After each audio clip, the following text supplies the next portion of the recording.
第10集會教你初階花式入面嘅最後一招智能旋風。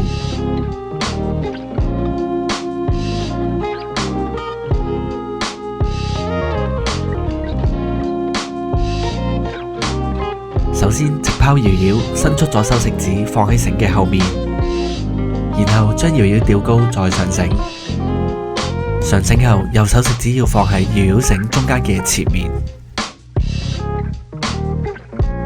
將搖搖吊高啲，方便右手直接擺到去搖搖繩嘅中間前面位置。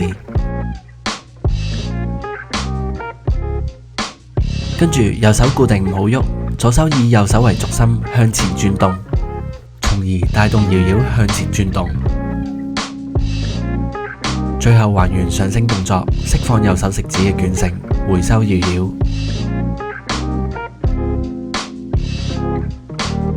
要記住左右手食指位置要維持上下對稱，唔好一左一右，咁樣搖搖就會轉得直，唔會斜啦。